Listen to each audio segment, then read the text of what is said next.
ఏండు ఎలా ఉన్నారు?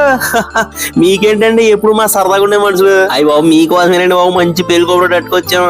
రెడ్ రౌత్ వారి పెళ్లి సందడే. చక్రాయిపాలెంలో రెడ్ రౌత్ వారి ఫ్యామిలీ అంటే మంచి పేరు విలువలు ఉన్న కుటుంబం. చక్కగా ఎప్పుడు అందరినీ ప్రేమగా పలకరించి మాట్లాడుతుంటారు వాళ్ళు. అదే చక్రాయిపాలెంలో రెడ్ రౌత్ రాంబాబు గారు శ్రీమతి వెంకటలక్ష్మి గారి దంపతులు ఉన్నారు కదండి. ఒక అబ్బాయి శివనాగేశ్వరరావు పెళ్ళండి. ఆ అబ్బాయిని చూసారా? నవ మన్మధుల్లా ఉంటాడంటే నమ్మండి. ఎక్కడ నగ్గాలో ఎక్కడ తగ్గాలో అన్ని బాగా తెలిసిన కుర్రాడు. కాకపోతే కొంచెం సిగ్గు ఎక్కువండి. అందులోనూ పెళ్లి అనేసరికి ఇంకా కొంచెం సిగ్గుపడతా ఫోటో తీసుకున్నట్టున్నాడు. పెళ్లి అంటే మాత్రం సిగ్గు ఉంటుందండి. ఇంతకీ మాటలో కూడా అమ్మాయి ఎవరో చెప్పలేదు మీకు. బాపట్ల జిల్లా వేమూరు మండలం కాకర్లమూడి వాస్తవ్యులు. ఇక్కడ శ్రీ చందు శ్రీనివాసరావు గారు శ్రీమతి పద్మావతి గారు దంపతులు ఉన్నారు కదండి. ఆ చిన్న అమ్మాయి పావనితోనే పెళ్ళండి. అమ్మాయిని చూసారా? కొందర బొమ్మలా ఉంటదంటే నమ్మండి. గోకుని ఎవరైనా ఇంటికి చుట్టాలు సగ్గ కూర్చోబెట్టి మర్యాద చేసి మంచి తీయదండి. అంటే అంత పద్ధతి తెలిసిన పిల్లండి. అయ్యో పెంపకం అలాంటిదండి. మరి ఏదేమైనా జంటను చూడగానే సిలకాకూర ఇంకా సోడముసగా బలే ఉన్నారా అనిపిస్తుందండి.